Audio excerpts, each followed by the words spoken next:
Hola, buenas tardes a todos ustedes. Muchas gracias por asistir a este foro. Hoy vamos a presentar el libro del doctor Enrique Dussel, Las metáforas teológicas de Marx. Y sin más preámbulo, vamos a darle la palabra al doctor José Gandarilla. Él es investigador titular del Centro de Investigaciones Interdisciplinarias en Ciencias y Humanidades de la UNAM. Además, él es autor de un libro muy importante que en lo personal yo se lo recomiendo, cuyo título es Asedios a la totalidad, poder y política en la modernidad desde un encare colonial, y además fue ganador del premio Frantz Fanon de la Asociación de Filosofía del Caribe. Adelante, doctor.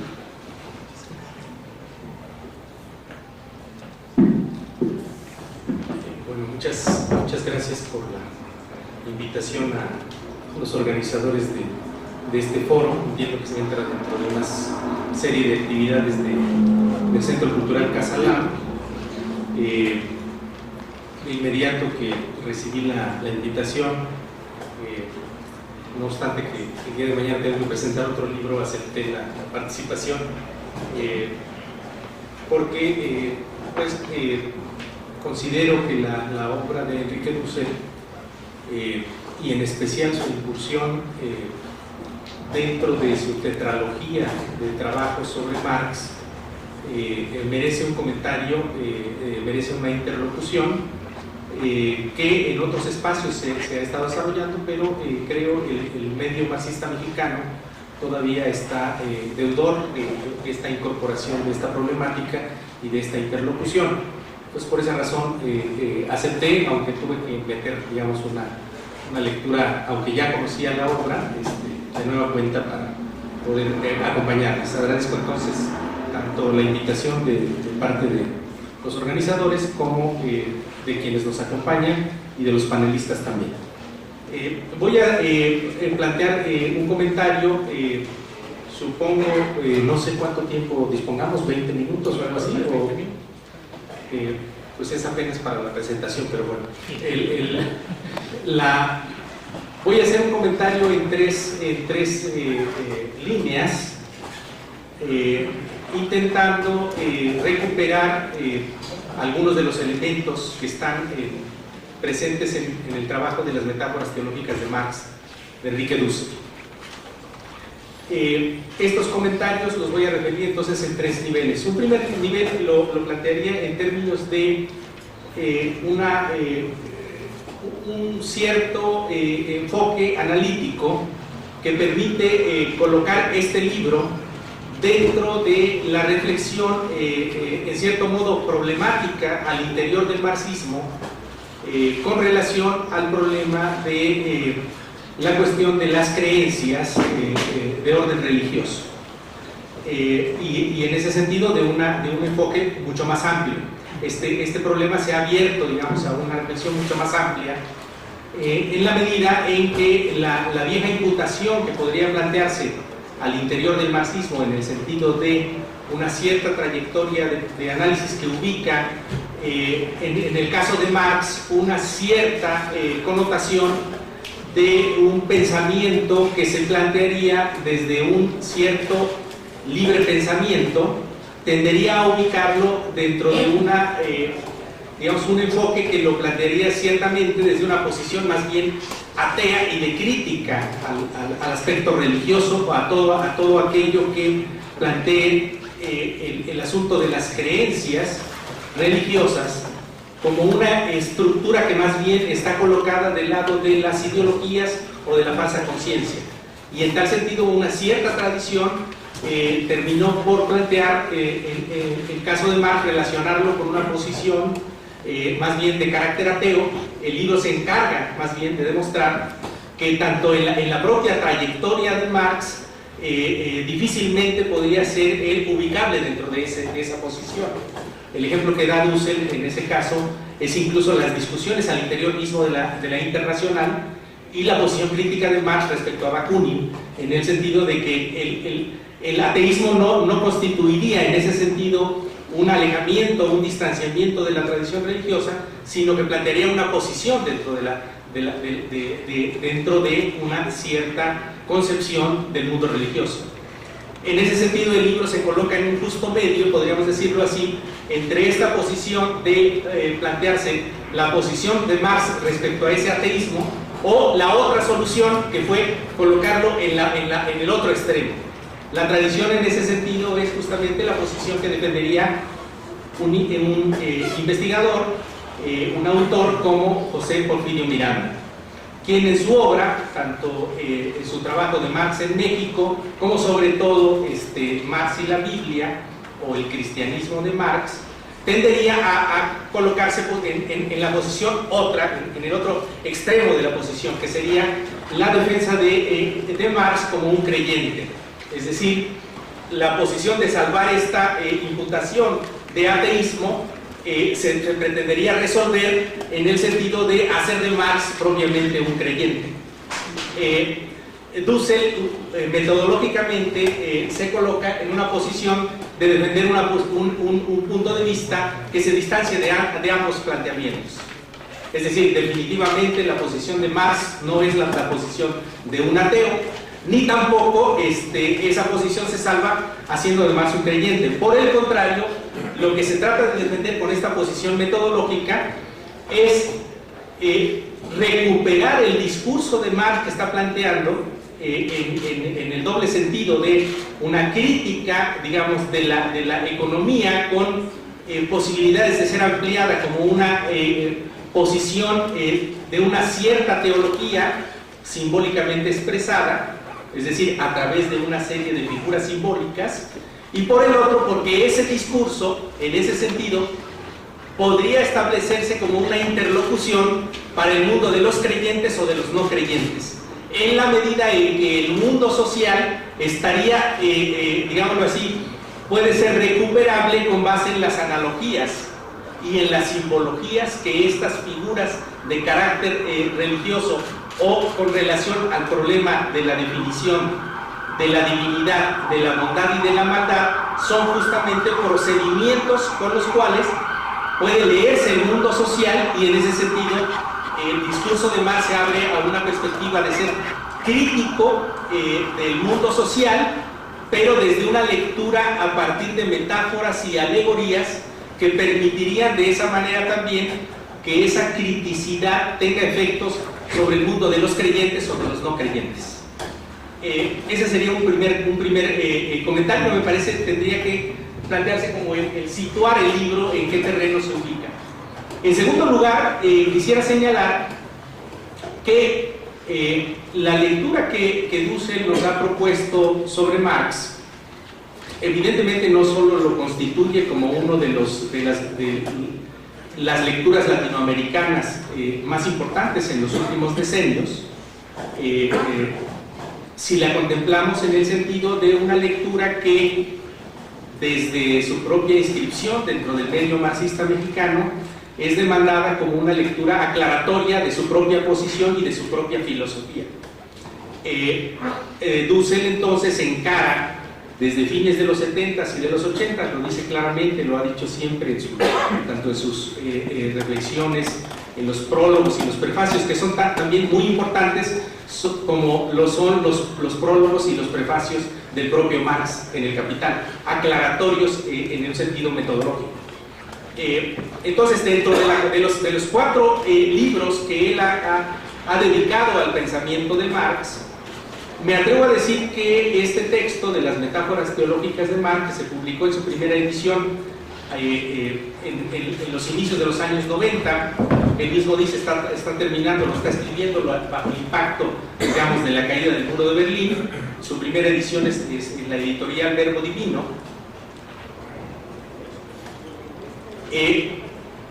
Constituye, a mi juicio, este trabajo la síntesis de lo que podríamos decir sería la definición resumida de la peculiaridad de la lectura que propone sobre Marx.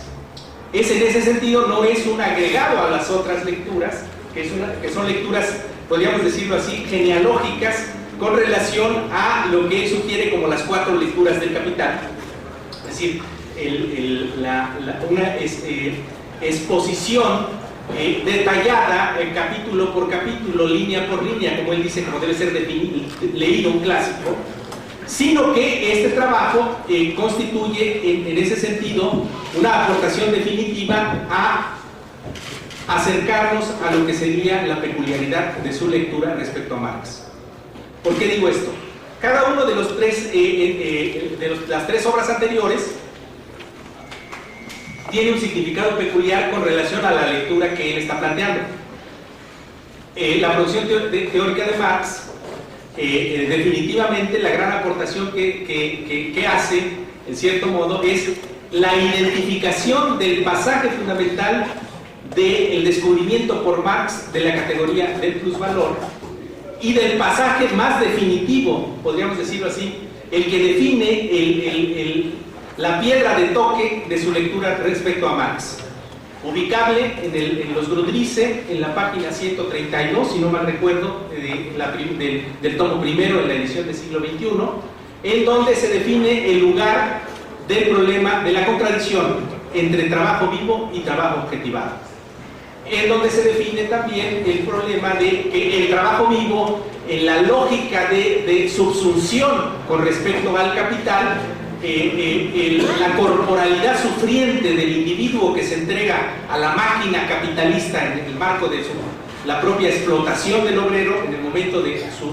la curtimbre de su pellejo, se define, digamos, esa especie de carácter bipolar en el obrero mismo, en el sentido de ser pobreza absoluta ante el sistema, pero potencialidad creadora todavía, en el sentido de no ser subsumido en el marco de la lógica del capital.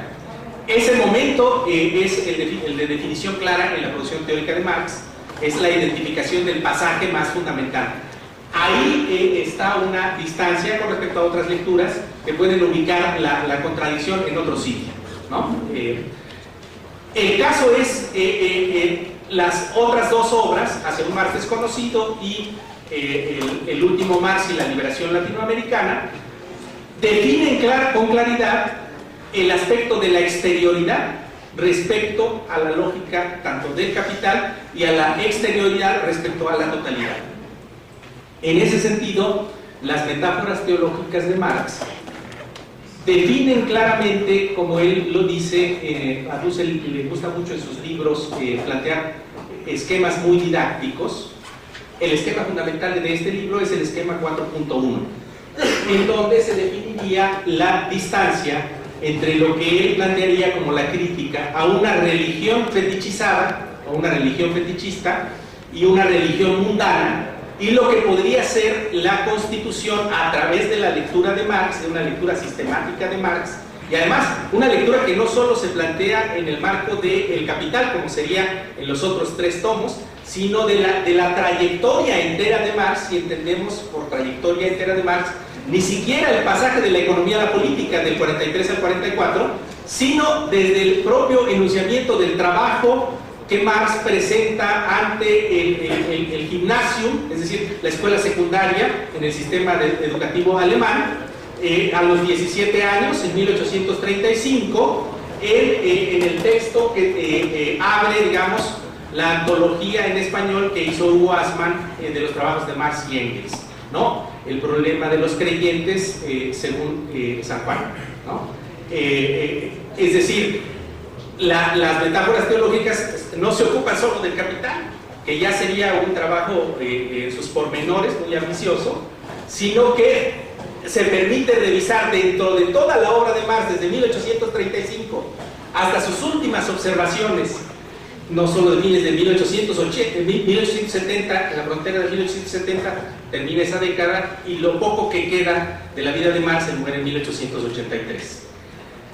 Toda la obra de Marx está atravesada, y esa sería la tesis de Dussel, por un propósito aclaratorio, digamos, de el uso, además, de pasajes metafóricos y alegóricos, es decir, el uso de la alegoría y el uso de la metáfora, que han sido, digamos, muy útiles en el caso de la expresión de las ciencias humanas, en el sentido de que el propio sistema del capitalismo desarrolla una cierta semiótica social.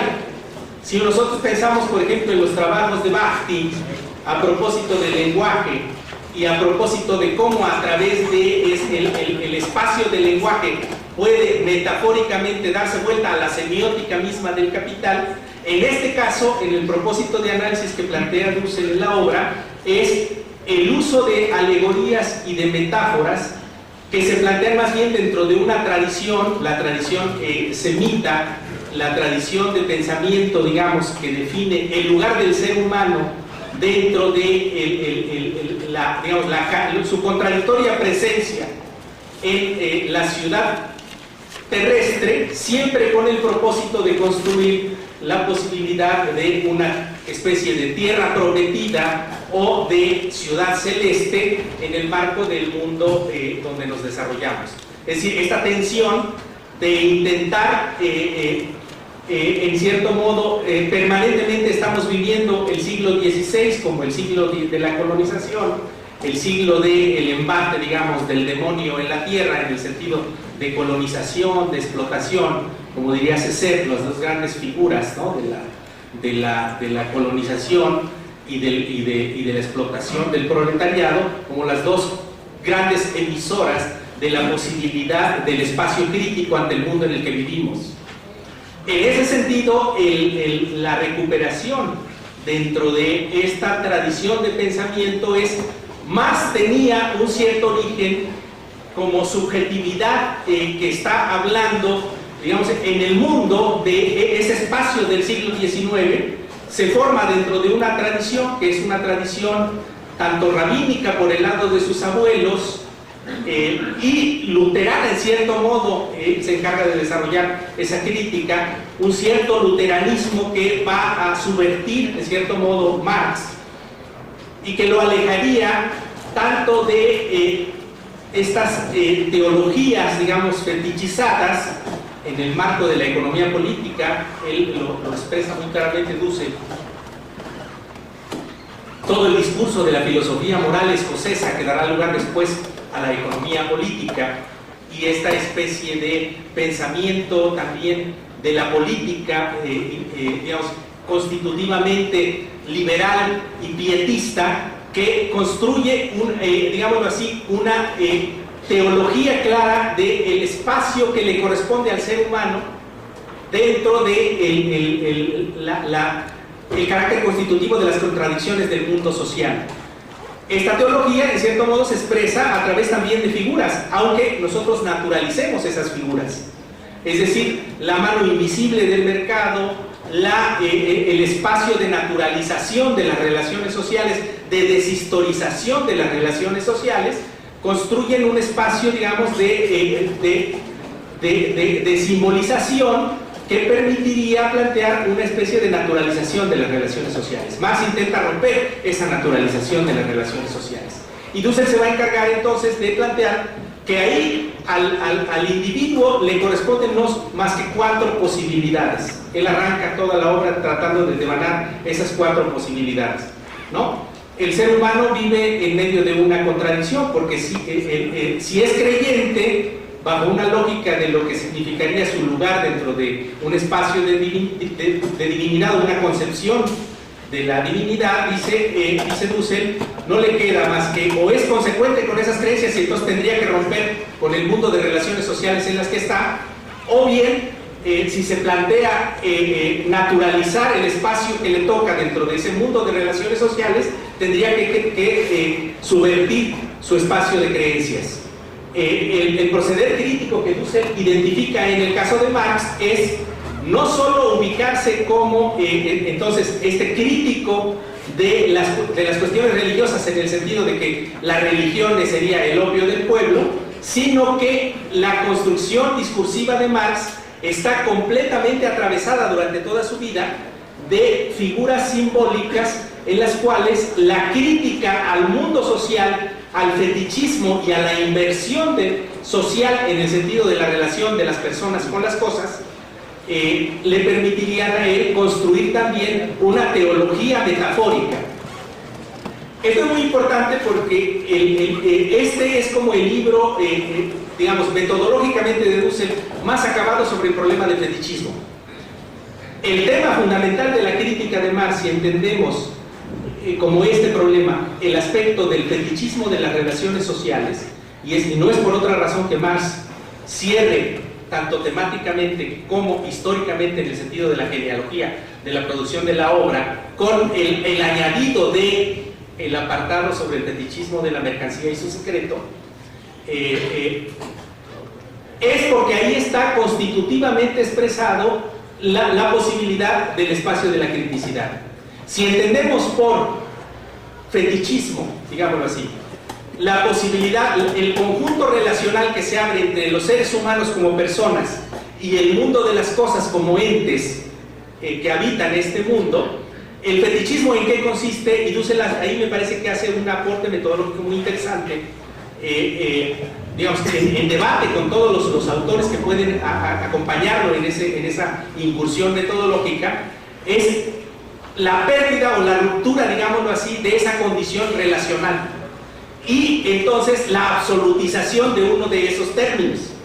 El aspecto relacional se quiebra y entonces hay una absolutización de uno de los planos.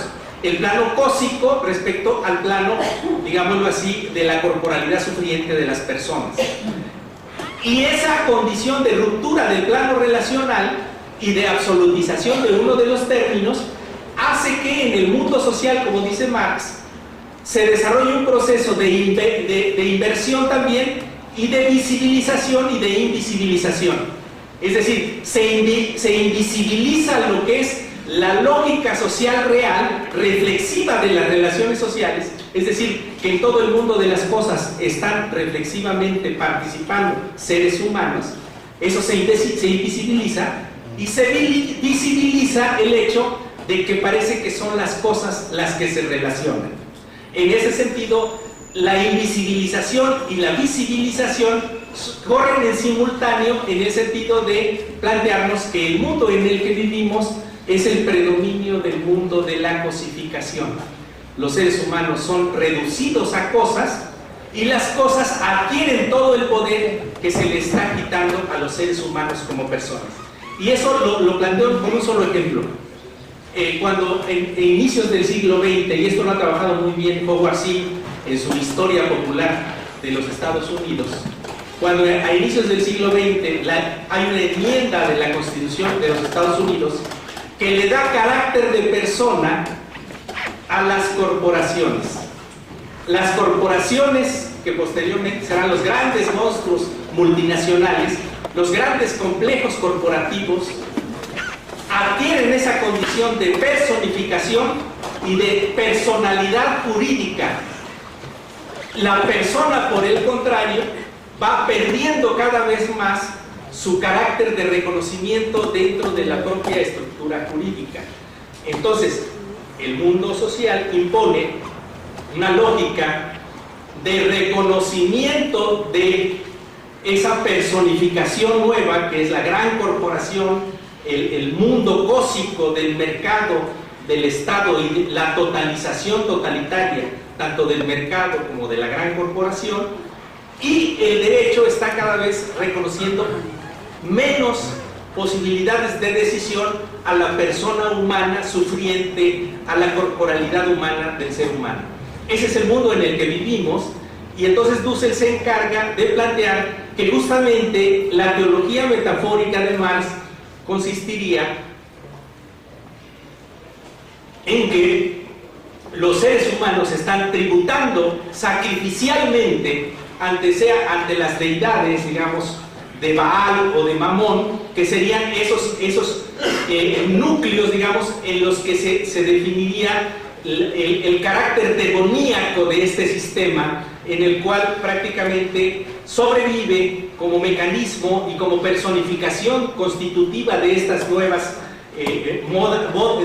modalidades del capitalismo, las personificaciones del capital, diría Marx. Pero Marx se quedó corto en términos de las personificaciones del capital. También como Hilferding se ha quedado corto con las personificaciones del capital financiero. Actualmente son monstruosidades más desarrolladas, más complejas, pero que siguen planteando la condición de sacrificio que el ser humano le tributa a esos dioses. Por eso es necesario entonces pensar críticamente a través de una teología metafórica y crítica que replantee esa inversión. En lugar de nosotros estar tributando sacrificialmente la vida ante esas deidades, ante esas nuevas divinidades, ante esos dioses profanos, tendríamos que rehabilitar las condiciones de hacer visible lo que este sistema ha hecho invisible y recuperar las conexiones comunitarias, el hacer explícito ese aspecto de nuestro carácter semiótico de relación social, en el cual quede claro definitivamente que lo más importante es la persona humana y las condiciones de sufrimiento a las que hemos sido sometidos. Esa es la tarea, creo yo, a la que se ha propuesto Dussel, que gran parte de su obra está consagrada en ese aspecto, pero este libro me parece fundamental para entender justamente el problema del fetichismo y en ese sentido el filón más crítico del discurso de Marx. Muchas gracias.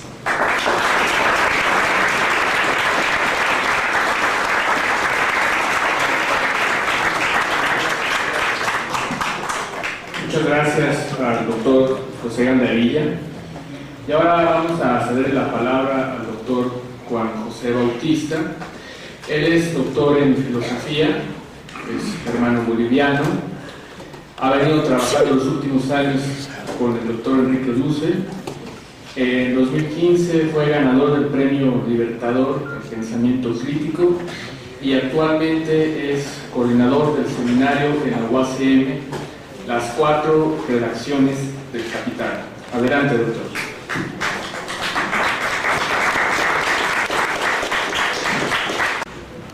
Quisiera en primera instancia agradecer a los organizadores de este evento de la Casada para comentar el libro que nos ocupa hoy, del doctor Enrique Dussel.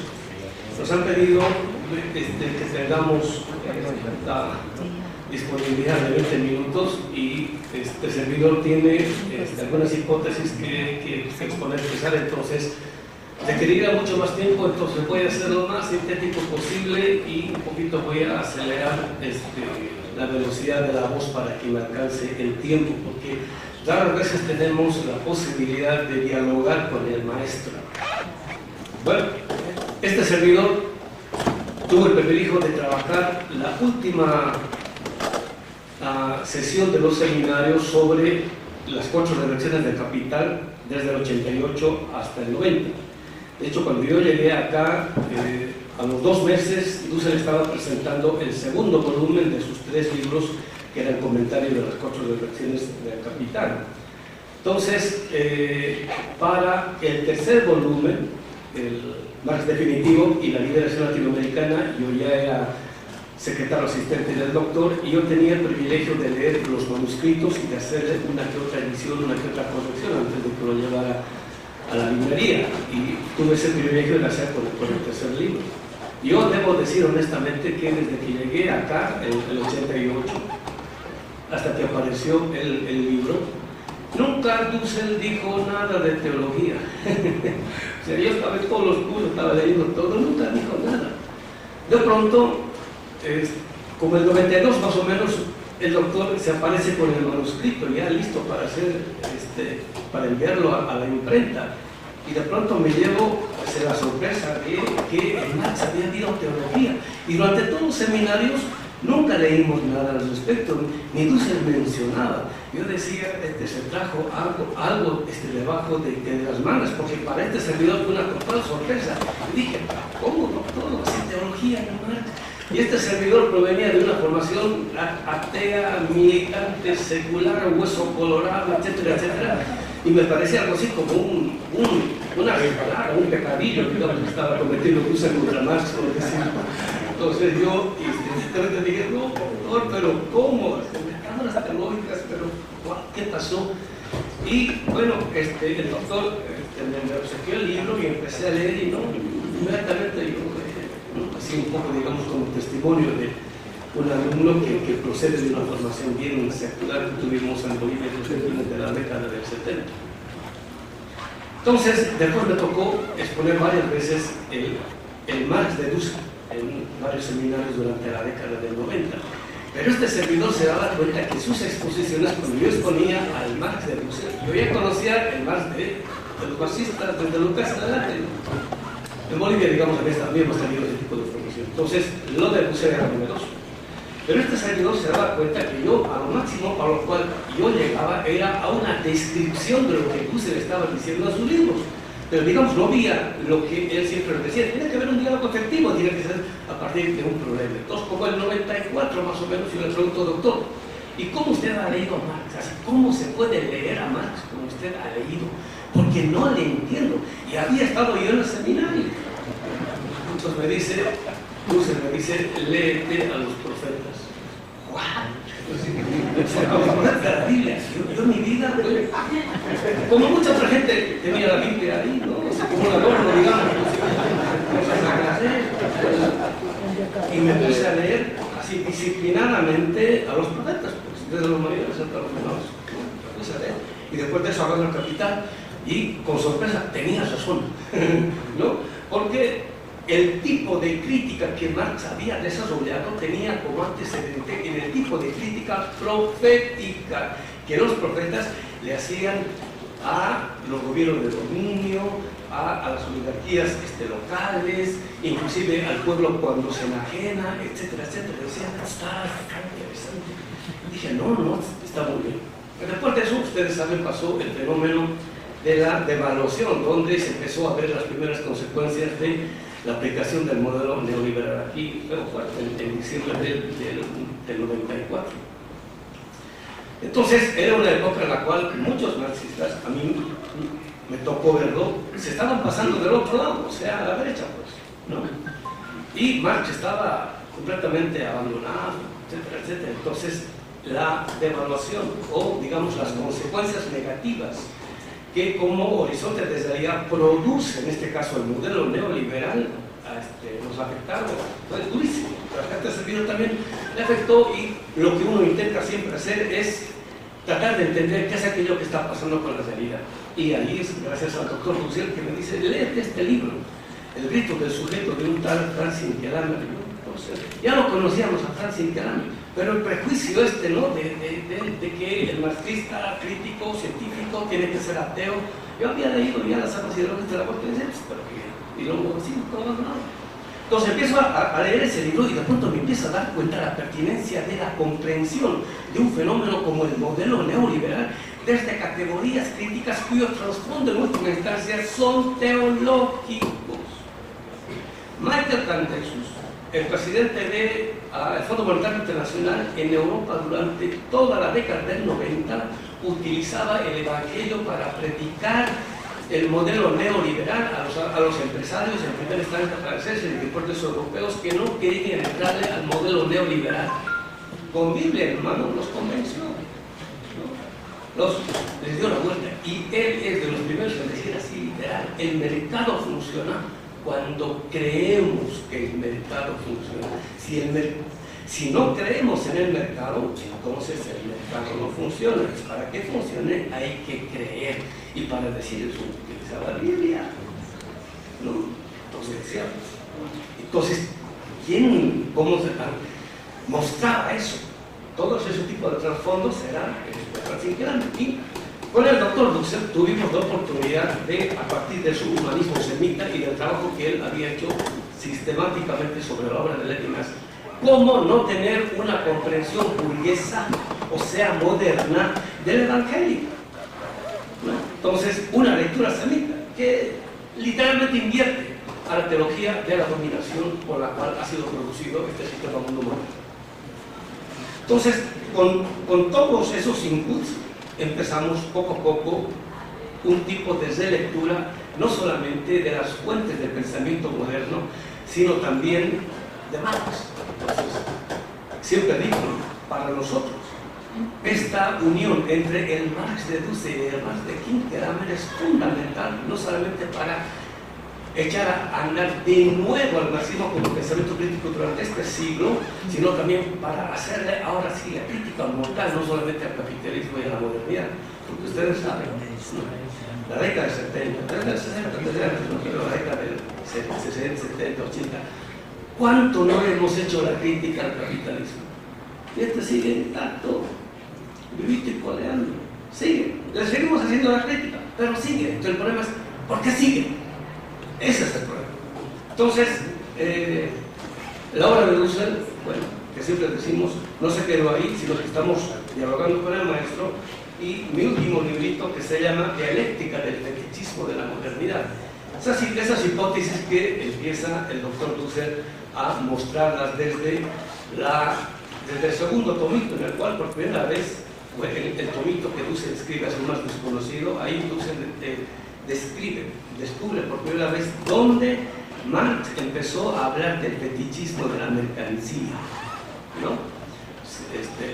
Los manuscritos de 61 a 63, y el lugar donde Marx desarrolla ampliamente esta hipótesis de por qué es que no solamente la mercancía capitalista, el dinero capitalista, sino el mercado capitalista es fetichista.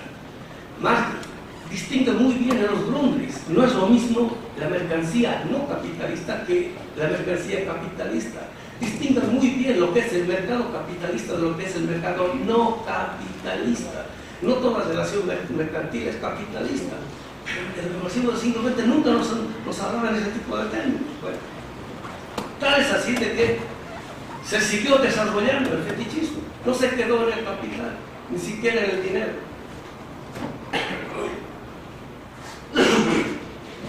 Se desarrolla de tal modo que, habiendo empezado en el capitalismo, ahora el fetichismo le ha alcanzado a la modernidad. La modernidad es fetichista.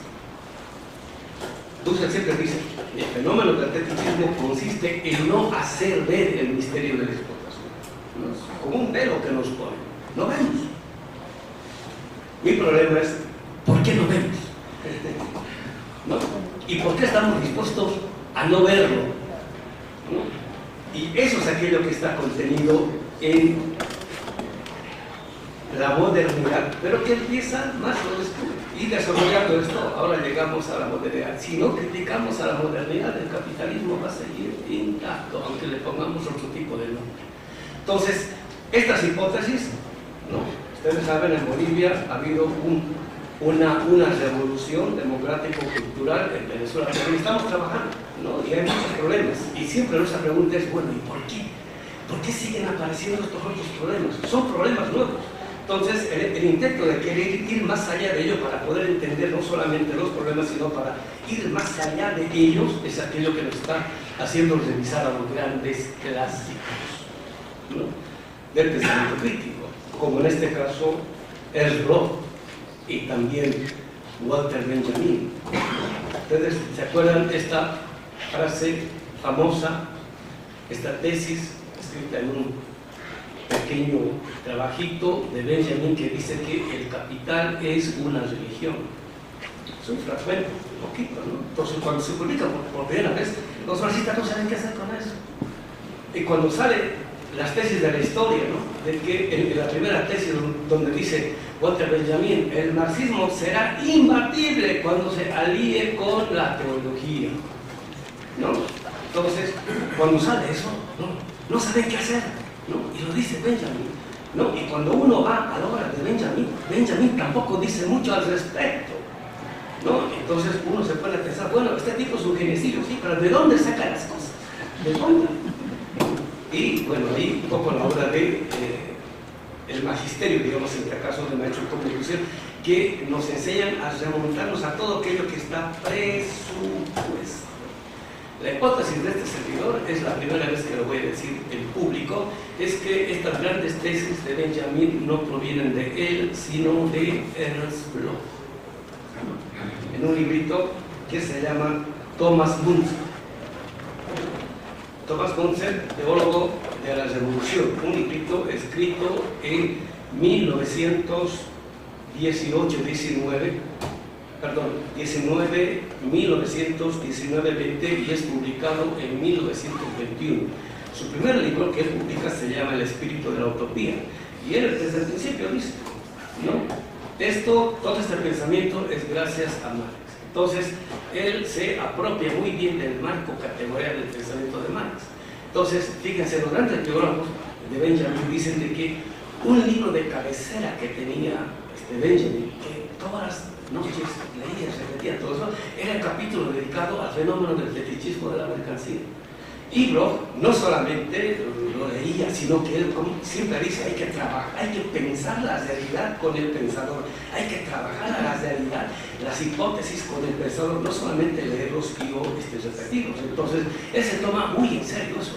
Entonces, teniendo un marco categorial, si uno no tiene un marco categorial, se enfrenta al libro, lee el libro, están ahí los datos y le aparece como si no le apareciera. ¿No? En el mes de mayo estuvimos en Berlín en el congreso de los 200 aniversario del nacimiento de Marx, y Ars Vater es un eminente marxista. Entonces él nos dijo, yo he vuelto a leer a Marx, a Capital, he vuelto a leer, y no he encontrado nada teológico. Y cuando este servidor estaba haciendo su tesis doctoral desde el 2010 en adelante, con el marco categorial de Dussel y de Kinkelhamen, hay cualquier cantidad de referencias, aparecen ahí a borbotones, que si uno no tiene marco categorial, desaparece simplemente, ¿no? Entonces, con ese marco categorial, ¿no es cierto?, no solamente este servidor, sino en este caso Ernst Bloch, se mete al tema. ¿De dónde surge el fenómeno de dominio efectivo, instrumental, racional, que está operando el capitalismo ya a principios del siglo XX? Y cuando está escribiendo el librito la revolución rusa acaba de triunfar, acontecer, pero no estaban definidas las cosas en Alemania, ni que se diga. Es un texto militante, tiene que definir el curso, él mismo dice, hay que definir el curso de lo que va a ser el futuro, la revolución. Entonces hay que esperar de dónde surgen estos grandes temas a partir de los cuales podemos continuar. ¿Qué es aquello que descubre Ernst Bloch trabajando a Thomas Mann? Él descubre el momento cómo es que culturalmente se constituye el fenómeno del capitalismo y esta modernidad. Ustedes saben, en 1492, la península ibérica, el Sefarad, ¿no?, ya había llegado a estas tierras, ¿no?, y empieza a desarrollar un tipo de proceso, pero en Europa central, oriental, inclusive hasta Inglaterra, se estaba dando otro tipo de fenómeno, ¿no?, en el cual, esta es una historia un poquito larga, pero digamos casi al final, fines del siglo XV, todo un gran movimiento en Europa de cristianos campesinos o de campesinos cristianos que desarrollan, le dice Ernst Bloch, su propia teología de la revolución, que es una interpretación del Evangelio desde la perspectiva de la área rural, desde la perspectiva de los campesinos, una visión mística de lo que podría y debiera ser la revolución o la producción de una nueva era o de una novedad, en la cual ellos lo dicen una y mil veces: queremos el cielo en la tierra y vamos a luchar por ello. Al principio Lutero está metido con ellos, pero en el momento en el cual él se da cuenta de que es un momento tan poderoso que está apuntando contra las nacientes oligarquías de la burguesía, en ese entonces, fines del siglo XV, los burgos eran casi nada, no tenían ningún tipo de poder económico y político, pero sí las oligarquías que procedían de la monarquía, que estaban aliadas con el imperio, que en este caso era el Vaticano en Roma. Entonces, cuando ellos ven, cuando los de la ciudad ven que está arrasando con todo, entonces hay una alianza entre la burguesía naciente con las oligarquías locales y el imperio para arrasar completamente con todo este tipo de movimiento místico, revolucionario, fundado en un tipo de teología, ahora diríamos, de la liberación, para suprimirlos completamente. Y este tipo de movimiento llega inclusive hasta Inglaterra y prepara la revolución gloriosa, pero es arrasado completamente. ¿Por qué? Porque está atentando contra el poder de la naciente burguesía. Entonces Lutero se alía. Al principio eran fuertes entre Munzer y Lutero y otro tipo de gente.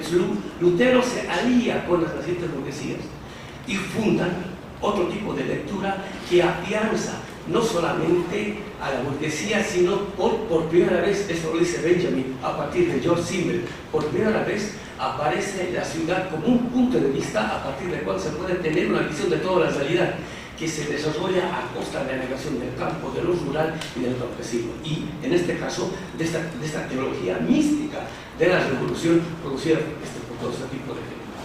Y después de hacer toda esa revisión, muestra cómo es que, ¿no?, toda una discusión ahí en la cual las burguesías locales apoyan teologías a la Müntefering, y en este caso a la Calvino, ¿no?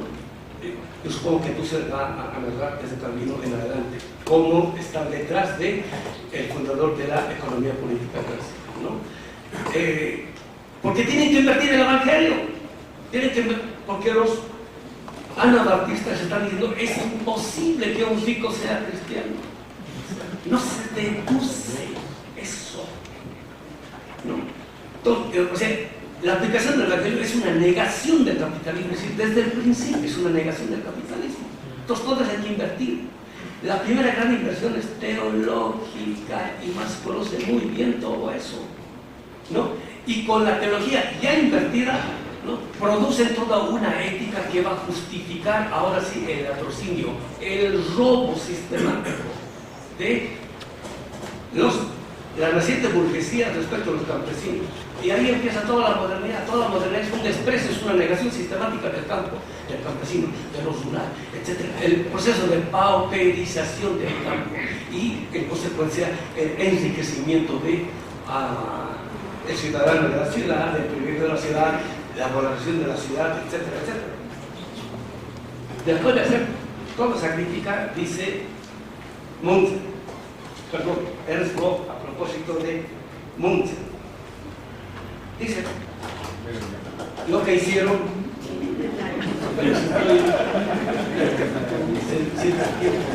porque quería rematar con Bolivia. Dice, la conciencia religiosa se vio privada de las pensiones del Estado del pecado y el Estado original en virtud de una reforma que se unieron dos reformas, la protestante y, digamos, son luteranos y burgueses, etcétera, etcétera, y la otra reforma que fue arrasada completamente, que en definitiva supuso no ya una tergiversación, no es una mala interpretación, sino el total desprendimiento del cristianismo, e incluso llegó a establecer los elementos de una religión nueva, y él lo pone inclusivas, a saber, el capitalismo, entendido como religión y como iglesia de Mamón. Está literal, está dicho, pero está dicho después de toda una argumentación, justificación. Eso no aparece en Benjamin, porque no conocía bien la teología cristiana, católica, protestante, etcétera, etcétera, ¿no? Podemos relatar que es aquello que pasa inclusive con Scholler, ¿no? Porque él sí trabaja toda esta perspectiva en el mundo separatista. Es un movimiento grande que se dio en toda esa época, para después decir,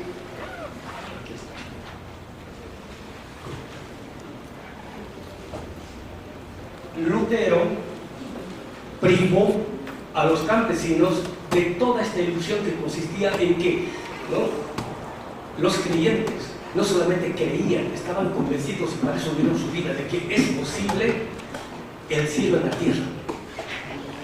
Y el evangelio de Lutero o del protestantismo va a decir, no, eso es imposible, porque el ser humano es pecador, es malo, ¿no?, es pérfido. Y la secularización de eso, el ser humano es lobo del hombre, ¿no? Eso es cristiano. Ellos creían que no, los seres humanos, ¿no? Y aquí, bueno, hay una cita hermosísima, tanto de Husserl como de Quinquelame, ¿no?, los dos. Increíble cómo, pensando desde perspectivas diferentes, llegan a las mismas conclusiones. Dice acá, es un texto de Marx de la introducción a la crítica de la filosofía del derecho de Hegel. La crítica de la religión, está hablando Marx, desemboca en la doctrina de que el ser humano es el ser supremo para el ser humano. Este librito se llama para la modernidad y el capitalismo, el mercado capitalista es el ser supremo. El tianguis no, es un mercado, ¿no? Pero no es capitalista, entonces no puede ser el supremo. En cambio, el mercado capitalista es el ser supremo, es el Dios. Frente a Dios todos somos imperfectos, no podemos producir ningún tipo de relaciones éticamente justas. Por eso cada revolución viene en una contrarrevolución, que es el problema del termidor, siempre aparece un termidor, entonces nunca vamos a poder lograr el cielo de la tierra. Entonces, fíjense lo que están diciendo ahora Marx, ¿no? Tenemos que cambiar la concepción de lo que es ser humano. El ser humano no es el lobo del hombre, no es egoísta, etcétera, etcétera. Dice Marx, la crítica de la religión, ahora pues la crítica de la modernidad, no solamente la crítica del capitalismo, desemboca la doctrina de que el ser humano es el ser supremo para el ser humano. Teología secular, ¿no? Pero teología crítica, porque el capitalismo también hace teología, ¿no? Y no nos damos cuenta porque no tenemos categorías, y por eso no podemos hacerle la crítica a nivel radical. Entonces, textos como los de Husserl y de Hinkelhammer nos ayudan a ver eso que está detrás de lo que está escondido y que no lo vemos y que sigue operando. Ni Giorgio Agamben, cuando comenta al texto de Benjamin, se da cuenta del problema. No es un asunto de creencias, de qué creo, qué no creo. Es no solamente por qué creo lo que creo. Después nos está diciendo, ¿por qué todos somos modernos? Seguimos creyendo en la modernidad. Y la modernidad es el fundamento sin el cual el capitalismo no funciona. Y ahora, autocrítica. También el socialismo es hijo de la modernidad. Entonces el problema es cómo vamos más allá de la modernidad, o sea, más allá del capitalismo y del socialismo del siglo XX. El problema no es el nombre, el problema es que para que eso sea posible necesitamos transformar, necesitamos producir otro tipo de fundamentación, ¿no es cierto? Más allá de la razón están los grandes mitos, las grandes utopías, y aquí en este país eso todavía sigue vivito y coleando. En las sierras de Puebla, y por esto termino, todavía hay gente que tiene la cultura de la producción de las tortillas sagradas. En una entrevista que le estaban haciendo a este tipo de personas, la entrevistadora ingenua le preguntan, sí, qué bien, qué interesante, y ¿cómo las hacen? ¿Quiere que lo hagamos? Sí, bueno, está bien, vamos a hacer, pero tenemos que vestirnos, porque para nosotros el cocinar es un acto sagrado, ¿no? Lo único que le falta decir es que nosotros somos sagrados, ¿ven? Que tiene que ver con Marx, ¿no? Para Marx lo único a ser reverenciado, no estamos siendo adorado, y tiene que ver con el contenido con el cual se construye la palabra de Dios. La modernidad no tiene criterio como para poder definir lo que sea eso en sentido positivo. Nosotros podemos tenerlo, sí. Lo único que nos falta decir es que nosotros somos seres sagrados, o sea, somos seres humanos que no solamente respetamos a todo, sino que nosotros respetamos. Con ese tipo de seres humanos se puede ir más allá no solamente del capitalismo, sino también de la modernidad. Muchas gracias.